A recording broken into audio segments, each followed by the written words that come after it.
A Christmas Carol by Charles Dickens. Chapter 1 Christmas Eve. It was Christmas Eve. London was very cool and foggy. Ebenezer Scrooge was working in his office. His secretary, Bob Cratchit, was writing letters in the next room. It was a very small room, with a very small fire. Bob was very cool. Scrooge did not give Bob much wood for his fire because he did not like to spend money. Scrooge did not like anything. He did not like the people in the street. The people he worked with, he did not like eating good food or drinking nice drinks. "A Merry Christmas, Uncle," said Scrooge, never Fred, coming into the cool, dark office. "Bah," replied Scrooge. "Humbug, he really had Christmas." "Oh, come on, Uncle," said Fred. "I'm sure you don't mean it." "I do," answered Fred. "Scrooge, why are you merry? You're a poor man." "And why aren't you merry?" asked Fred. "You're a very rich man, and it's Christmas." "Bah," said Scrooge again. "Humbug. Please come to dinner with us tomorrow, Uncle," said Fred. "Goodbye," answered Scrooge. "I don't want to be angry with you, Uncle," said Fred. "So Merry Christmas." "Goodbye," said Scrooge. Again, Scrooge was an old man. He was very thin, with thin, white hair on his head and face. His lips were blue and his eyes were red. He had worked in the same dark office for very many years. Once it had been the office of Scrooge and Marley, and those names were still on the door. But Jacob Marley had died 7 years before, and Scrooge worked on without him. Work was important. Work brought money, and Scrooge always wanted more money. So Scrooge worked hard and made Bob Cratchit work hard too. Work, work, work. Later, 2 men come into Scrooge's office. "Mr. Scrooge, Mr. Marley," asked the first man, who had seen the names on the door. "Mr. Marley died 7 years ago," answered Scrooge. "Mr. Scrooge," then said the name, "at Christmas, it's nice for everyone to give something to people who have nothing, no homes, no clothes, no food. But there are hospitals and other places to help them," said Scrooge. "There are," replied the second man, "but they always need a little more." "It's not my problem," said Scrooge. "TVE, my work to worry about." The 2 men left. Later, a boy came to sing Christmas songs, but Scrooge sent him away. When it was time to close the office, Bob Cratchit was excited about the holiday next day. "I imagine you don't want to come to work tomorrow," said Scrooge to Bob. "No, sir, I don't," he answered. "Nervously. And you want me to give you money for the whole week?" asked Scrooge. "Well, Christmas is only 1 day a year, sir," replied Bob. "Marley," said Scrooge, "you're dead. What do you want from me?"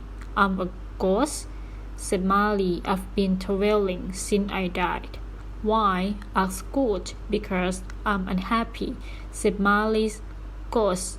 "I was very bad to people when I was alive, and I want to help you not to be unhappy like me." "When you die, how?" asked Scrooge. "You'll all be visited by the more ghosts," as worried Molly's ghost.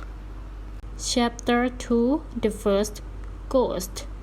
The first ghost appeared at 1 o'clock in the morning and opened the curtains round Scrooge's bed.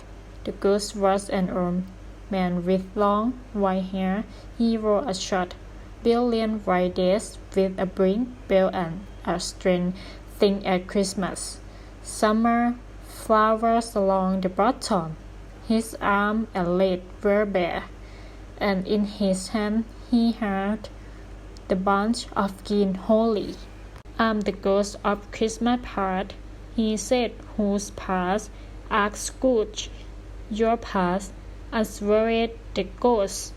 "What do you want?" asked Scrooge. "To help you," answered the ghost. "Come."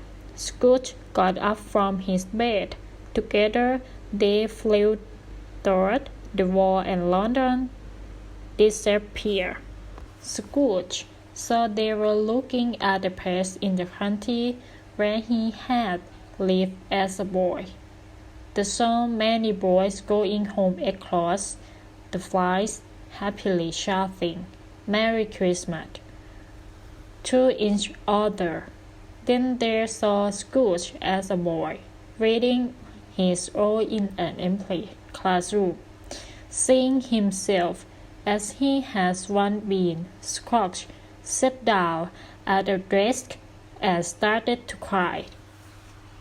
"I wish I'd given some money to that poor boy who sang Christmas song to me yesterday," said Scrooge. The ghost smiled. "Let's see another Christmas," he said. This time Scrooge saw the office where he had first worked. He saw Mr. Fezziwig, the man he had worked for, and his wife. Young Scrooge was helping them prepare the office for a Christmas party. Soon there were many young people there. They were enjoying the dancing, the music, and the food. Even he, Scrooge, was dancing and enjoying himself. At the end of the party, Mr. and Mr. Fezziwig said "Merry Christmas" to everybody. "I wish I said something to Bob Cratchit yesterday," said Scrooge. The ghost smiled again. "Another Christmas," he said. Scrooge saw a beautiful woman smiling, with her children in the warm home. The door opened and the father came in, his arm full of Christmas presents. Scrooge looked at the woman. She had been his girlfriend when he was a young man. She had left him because he had been more interested in money than in her. Looking at happy family, Scrooge understood what he had lost. "No more," shouted Scrooge sadly. "Leave me, ghost." The first ghost disappeared, leaving Scrooge black in bed, where he slept deeply. Chapter 3 The Second Ghost. Later, Scrooge woke up suddenly. He looked around his bedroom. There was nobody there. He went to the door of his living room. "Come in, Ebenezer Scrooge," said a voice. He opened the door and saw something very strange. The room looked so different. The walls of the room were covered with Christmas tree, and there was a big fire burning. The floor and table were hidden by the most delicious kind of Christmas food you can imagine. There was holly all around the room, and the green leaves were bright with the light from the fire. Sitting on top of all the food was a happy young giant, holding a burning torch which lit the room. He was wearing a long green dress with white fur at the bottom. He had curly brown hair and a hat made of holly. Come in," said the giant. I'm the ghost of Christmas present. If you've something to teach me, said Scrooge, take me anywhere you want. I learned a lot from the first ghost. Touch my dress, said the ghost. Scrooge did, and soon the trees, the food and the room had disappeared.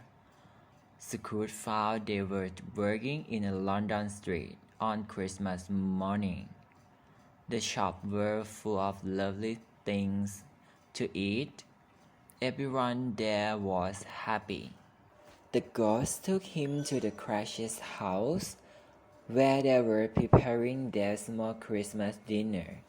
Scrooge watched as the poor family ate one goose and some potatoes, and a very small Christmas pudding. They were still as happy as if they had eaten a king dinner. Scrooge looked at Tiny Tim, the youngest child, who was ill and could not walk. Will he be here next Christmas? He asked. With help, replied the ghost.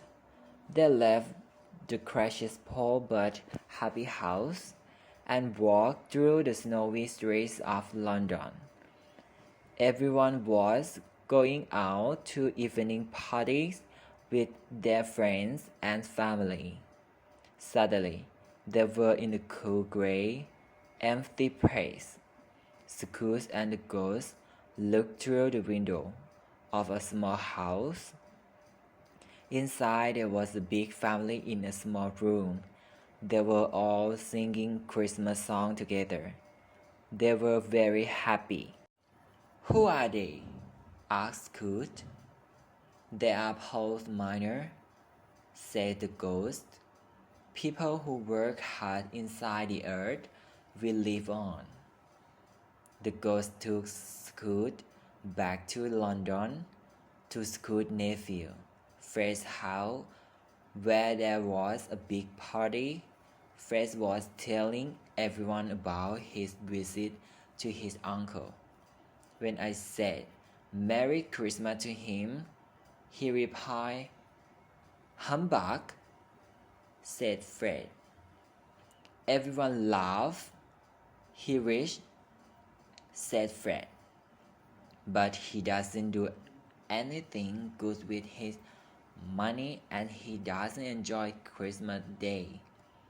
Every year I ask him to our party and wish him Merry Christmas. Perhaps one day he understands and gives some money to Paul Bob Crashes too. Scrooge and the ghost watched Fred and his friends all evening. Finally, the ghost took Scrooge home, and as he disappeared, the church clock rang midnight. At once the new ghost appeared, much more frightening than the other two. It was covered from head to toe in a long black coat. You are the ghost of Christmas yet to come, said Scrooge nervously. The dark ghost said nothing and did not move. I imagine you are going to show me the things which haven't happened yet, Scrooge said, looking at the strange ghost. Chapter 4. The Third Ghost. The ghost silently moved its head a little and pointed with its hand.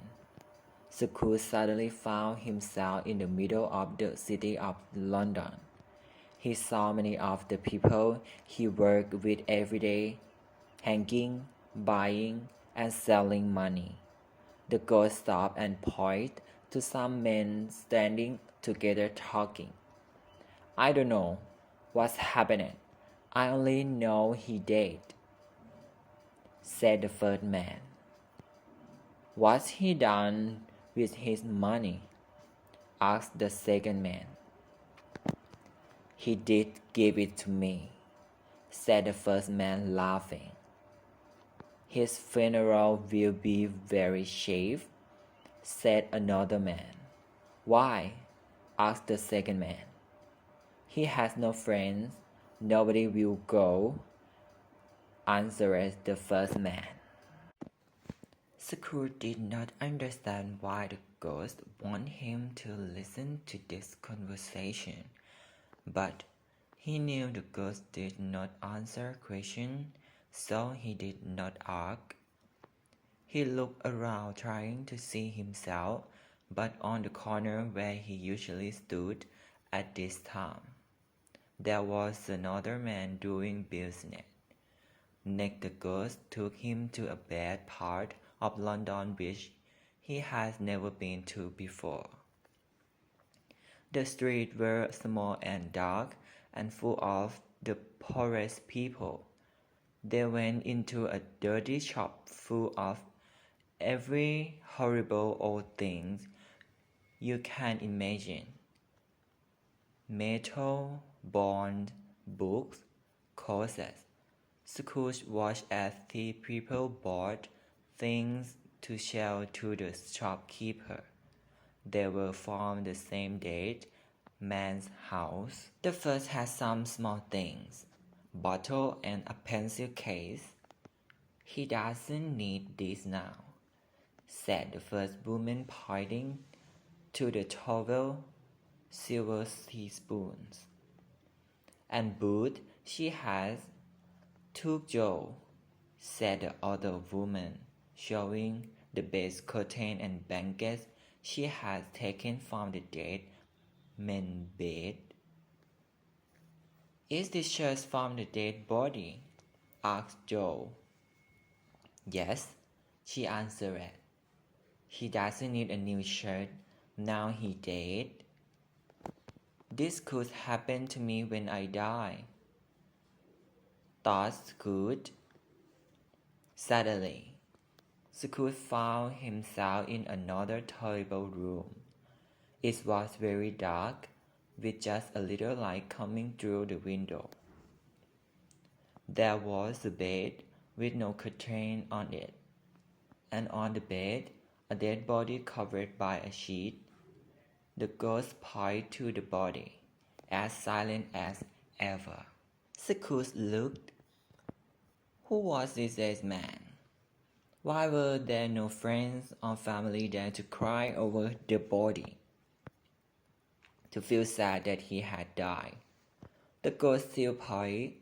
Scrooge understood it wanted him to look at the face of the dead man, but he could not. I cannot look at his man's face, said Scrooge. But if there anybody in London who feels something because this man is dead, show them to me. The ghost took Scrooge into another room. A woman stood up nervously when her husband came in. Is there any news? She asked. When I went to ask him if we could pay the money 1 week later, he said, and the old woman told me he was dead. That's good news, she said. I'm sorry. I mean that now we have time to get the money we have to pay. No ghost, said Scrooge. I want to see someone who's sorry about a date, not someone who's happy because of one. The ghost took him to Bob Cratchit's house. He saw the Cratchit family sitting quietly around the fire. They were talking about Tiny Tim. I met Mr. Scrooge's nephew, Fred, said Bob, and he said he was very sorry to hear about Tiny Tim. Bob turned to his family. Let's never forget what a good, gentle boy he was, even if he was just a little child. No, never, father, chose all the children. Tell me, ghost, said Scrooge. Who was the dead man we saw? The ghost took him to a churchyard. It was a dark place with the walls of a house all around and no flower on the grave. The ghost pointed to one grave. "Before I look," said Scrooge, "tell me if the things we've seen are things which will definitely happen, or only things which may happen." The ghost stood in silence. Scrooge looked at the name on the grave. It said, "Ebenezer Scrooge." "Was I the dead man?" he asked. The ghost pointed to the grave, then asked Scrooge. Chapter 5 Christmas Day. Scrooge fell down and held the ghost's hand and woke up to find himself holding the best part of his own bed. He got dressed quickly, saying to himself, "Now I will the lesson I've learned from these three ghosts." He laughed the first time he had laughed for years. He saw a boy in the street. "What day is it today?" he asked. "It's Christmas Day," said the surprised boy. "Go and buy that big turkey from the butcher's," said Scrooge. "That's 10 pence for you. I will send it to Bob Cratchit." He thought Scrooge walked excitedly along the street, saying "Merry Christmas" to everybody. When he met the man who had wanted help for the poor the day before, he told him to come and see him to get a lot of money. Then Scrooge went up to his nephew's face. Alfred was very surprised to see him. "What do you want, uncle?" he asked. "I want to come to dinner," said Scrooge. "Can I?" "Of course you can," answered Fred. Fred was very happy, and so were his wife and all their friends, and they all had a lovely party together. Chapter 6 Boxing Day. Scrooge went to work very early next morning. He wanted to be in the office before Bob Cratchit got there. Bob was 18 minutes late. He was frightened that Scrooge would be angry. He started writing very quickly. "What's this?" said Scrooge in his old voice. "Why were you late?" "I'm very sorry, sir," said Bob. "I don't like it," he shouted. "So I'm going too." Bob felt very frightened. "I'm going to pay you more money," said Scrooge, laughing. "Merry Christmas, Bob." Scrooge asked him to go and buy some more wood for the fire. Chapter 7 Happily Ever After. That afternoon, Scrooge took Bob Cratchit out for a drink and explained how he was going to help him and his family in the future. Scrooge did everything he said he was going to do and more. He became a friend of the Cratchit family, and he was like a second father to Tiny Tim, who did not die. Some people laughed at him because he had changed, but Scrooge let them laugh. He did not mind.